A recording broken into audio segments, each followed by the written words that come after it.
A press meet was held at SDPI office Mysore where Mr. Raffet of SDPI shown concerns on the present situations going in Mysore where brutality, atrocities, dacoities, rapes, murders are happening which cause serious safety protocols to the people of Mysore and tarnishing the image of the city into a black mark to it. We as concerned citizens have to think and help the law and order to curb the menace and the safety provided by the police department, for which they have to put additional forces or measures to overcome the cause for making the city a safe city. शहर मैसूर में आए दिन जो हादसे हो रहे हैं, जुर्म हो रहे हैं, ये तो गौर करने की बात है। जैसा कि आप देख रहे हैं कि डकैतीस हो रहे हैं, रॉबरीज हैं, चेन स्नैचिंग है, मर्डर्स हो रहे हैं, बड़ी बेरहमी से कत्ल किया जा रहा है। और अब हाल ही में देखा आपने कि चामुंडी हिल्स के पास एक स्टूडेंट का रेप हुआ, उसकी इज्जत आबरू लूटी गई और उसे बहुत ही बेरहमी से पीटा गया, मारा गया, उसे और उसके साथी को, दोनों को, और दोनों अस्पताल में हैं। और ये जो चोरियां भी बहुत बढ़ रही हैं मैसूर में। बन्नीमंडा भुटको में मेन रोड में एक मेडिकल शॉप, 2 मेडिकल शॉप और एक डेयरी को लूटा गया, जो मेन रोड में था और बहुत लोगों का आना जाना वहाँ पर है। और एक ज्वेलरी शॉप लूटी गई विद्यारण्यपुरम में।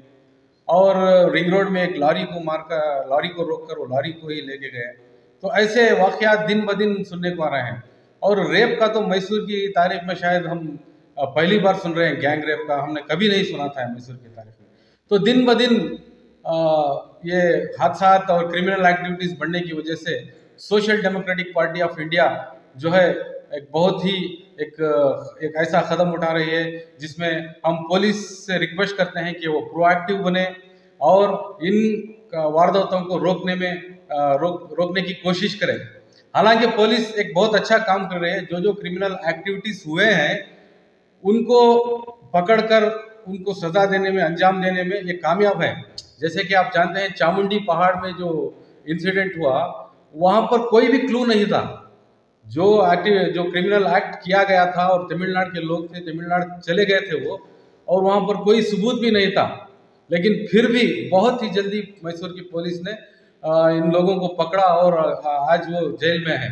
और जो विद्यारण्यपुरम में जो ज्वेलरी शॉप लूटी गई थी वो चोर तो वो लुटेरे तो नॉर्थ इंडिया चले गए थे, वहाँ भी जाकर ट्रैक कर उन्हें पकड़ा गया। ये तारीफ के काबिल है।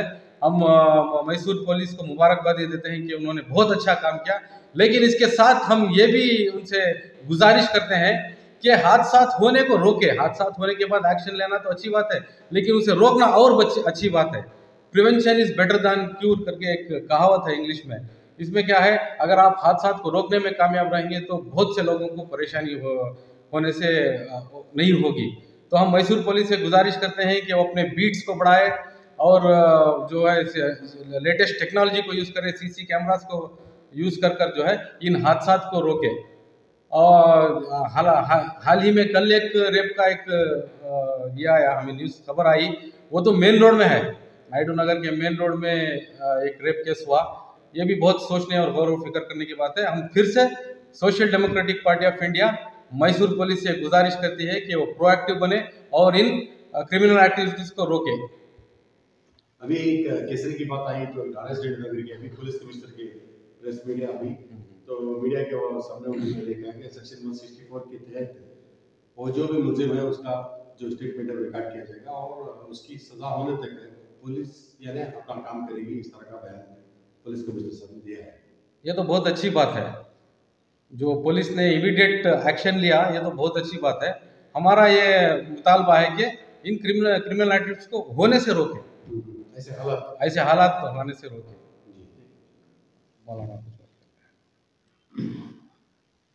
सबसे पहले मैं social democratic party of India की जानिब से शहर मैसूर की पुलिस का शुक्रिया अदा करता हूँ। ये शहर मैसूर एक गुलिस्तान है और शहर मैसूर अमन व अमान का गहवारा है। हमेशा से क्राइम से और पोल्यूशन से, हर सारी बुराई से पाक था। लेकिन चंद दिन से ये अनासिर पैदा हो गए कि यहाँ पर तरह तरह की बेहूदगी, फहाशी और ये बदकारी और ये गैंग रेप वगैरह के वारदात पेश आ रहे हैं। मैं शहरिया ने मैसूर को और पुलिस को, जिनके हाथ में कंट्रोल है, मैं उनसे रिक्वेस्ट करता हूं कि वो अपनी ताकत, अपनी टेक्नोलॉजी और अपनी जिम्मेदारी को और तेज करें, ताकि दोबारा फिर कभी ऐसा सुनने का मौका ना मिले, क्योंकि टूरिस्ट प्लेस है। इस तरह के वारदात यहाँ पर होते रहेंगे तो बाहर आने वाले टूरिस्ट को बहुत बुरा असर बैठेगा। इससे यहाँ के रोजगार पर नुकसान होगा और यहाँ के जो रोजाना माश कमाने वाले लोग हैं उनको नुकसान होगा। मैं पुलिस से एक रिक्वेस्ट करता हूँ। दूसरी बात, मैं यहाँ की पुलिस को तो मुबारकबादी देता हूँ, लेकिन मैं दिल्ली पुलिस को शेम दिलाता हूँ कि साबिया सैफी नाम की एक लड़की जो पुलिस में थी, उसे किडनैप किया गया, फिर उसका रेप किया गया और मर्डर किया गया, बुरी तरह से। और इतनी बुरी तरह बच्ची का उसके जिस्म को घात दिया गया, 50-60 जगह उसके जिस्म पर चाकू मारे गए। इतनी दरिंदगी दिल्ली पुलिस कहाँ है? जबकि यहाँ के प्राइम मिनिस्टर के बहन का बटवा गम जाने पर एक दिन में मुजरिम पकड़ा जाता है।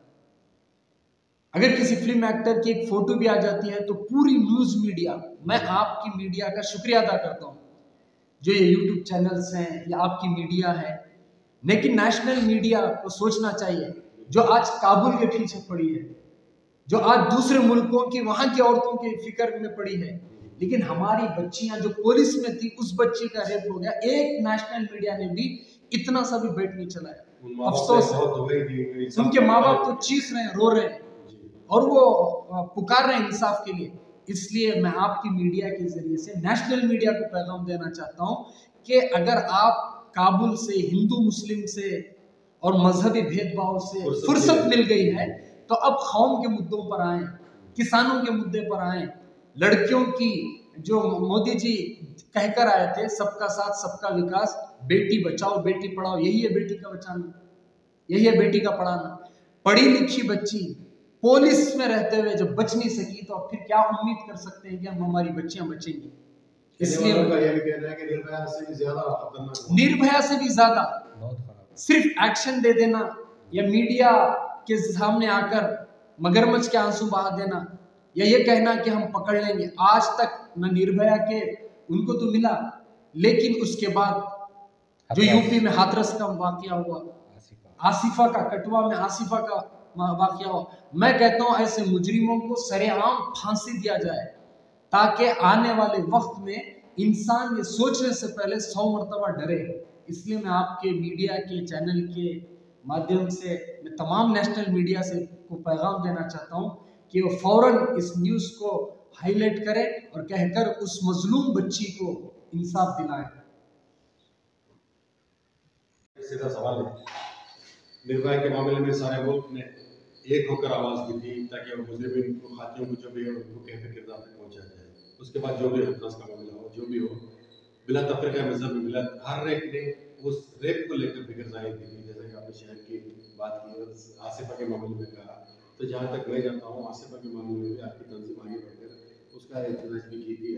क्या हालात के मद्देनजर अभी जिस लड़की की बात कर रहे थे उसको लेकर आप कुछ करने वाले हैं? क्योंकि सिर्फ आप ही का नहीं, जो भी ये सुन रहे हैं उन तक की आवाज़ पहुँचे, क्योंकि मुल्क में ऐसा होता है, खतरनाक से खतरनाक, यानी इंसानियत को शर्मसार करने वाली जो हरकत हुई है, उसके बावजूद हमारे कायदीन की तरफ से मुल्क भर में कहीं से कोई आवाज़ नहीं उठती है। आखिर ये हो क्या? मैं तो कहता हूँ जिसके दिल में भी, जिसके सीने में धड़कता दिल हो, जिसके घर में मासूम बच्चियां हों, उस हर बाप का कलेजा हालात देखकर कांप जाता है। अब हम फ्यूचर में अपनी बच्चियों के बारे में फिक्रमंद हो गए हैं। सिर्फ हमारी बच्ची नहीं, चाहे वो शुमाल से लेकर मशरिक तक, मशरिक से मगरिब तक, जुनूब तक, जितने भी बच्चियां हैं वो सब सेव होनी चाहिए। इनको बनाना हो तो इस मुल्क में मजबूत से मजबूत कानून बनाना पड़ेगा, और इस कानून के लिए एसडीपी और पीएफआई तंजीम तो आवाज़ उठा रही है, एसडीपी तो आवाज़ उठा रही है, लेकिन मैं तमाम समाजी कारकुनों को, तमाम इंसानियत का दर्द रखने वालों को, तमाम सियासी पार्टियों को आपसी झगड़े ख़त्म कर कर कम से कम इंसानियत के लिए इकट्ठा होकर मजबूत से मजबूत आवाज़ उठाएं। और अपोजिशन का ये जिम्मे है कि वो अपोजिशन मुत्तहिद होकर इतना मजबूत आवाज़ उठाएं ताकि ऐवानों में वही हमारे नुमाइंदे हैं, वो वहाँ पर बैठकर ऐसी बिल पास कराएं कि जिस बिल के पास होने के बाद कोई मुजरिम जुर्म करके बच ना पाए। आपने वीडियो में देखा होगा, माँ बाप जहाँ गवाही दे रहे थे, वही उसके पड़ोस की एक हिंदू खातून, उसने भी आंखों में आंसू जाहिर करते हुए कहा कि ये जो हुआ है बिल्कुल गलत हुआ है, उसके साथ इंसाफ होना है। बहुत ही अफसोस से यह हो रहा है कि मुल्क भर में कहीं से कोई आवाज नहीं उठ रही है इंसाफ के लिए। आखिर ये सवालिया निशान कब तक? ये तो सवालिया निशान, बिल्कुल आपका सवाल वाजिब है, क्योंकि सवालिया निशान है। क्योंकि हम अपने नुमाइंदों को भेजते क्यों हैं? सिर्फ उनकी सियासत के लिए नहीं, हम इसलिए भेजते हैं ताकि वो हमारे मुद्दों को, हमारे मसाइल को, हमारी सेफ्टी उनके जिम्मे है। अगर वो इस तरह के सेफ्टी में फेलियर हैं तो वो उनकी नाकामी है। फिर हम आपके मीडिया के माध्यम से उन्हें कहना चाहते हैं, मुत्तहिद होकर आवाज़ उठाएं और इस तरह के नेक्स्ट आने वाले हालात में कोई क्राइम ना हो। वो सियासी प्लेटफॉर्म से जो हमेशा वोट बैंक का इस्तेमाल पर, कभी इस्तेमाल में स्टेज में आवाज़ देते हैं, कभी तकारीर में जोशीले तकारीर करते हैं, लेकिन ऐसे वक्त में वो खामोश होते हैं, तो वजह समझ में। तो इसका मतलब यही है कि वो लोग सियासत सिर्फ अपनी कुर्सी के लिए करते हैं। उनको हमारे कौम के इंसानियत के मुद्दे उनके सामने कोई नहीं है, सिर्फ उनको अपनी सियासी कुर्सी है, इसलिए वो सियासी कुर्सी के लिए कह रहे हैं। अब आने वाले वक्त को कौम को सोचना पड़ेगा कि कौम किसका साथ देगी, किसके साथ रहेगी और कौन सा नुमाइंदा चुनकर वहां पर भेजेगी, जो नुमाइंदा हमारी आवाज उठाए, हमारी मजबूरियों पर बोले, हमारे ऊपर जो अत्याचार जुल्म हो रहा है उसके खिलाफ खड़े हो। अब ये कौम को सोचने की जिम्मे है। अगर इन्हीं गूंगों को, बहरों को, मुक्कों को बिठा कर रहेगी तो हमारे ऊपर तो हालात रुकने वाले नहीं है, उनकी तो रोटियां सेकते रहेंगे, वो तो अपने आप में रहेंगे। इसलिए मैं आपके नहीं, माफ नहीं करेगी, तारीख लिखी जाएगी कि ऐसे हुक्मरान थे, ऐसे हुक्मरानों को चुनने वाले भी ऐसे थे। इसलिए अब तब्दीली का वक्त है, तब्दीली लाना चाहिए। शुक्रिया।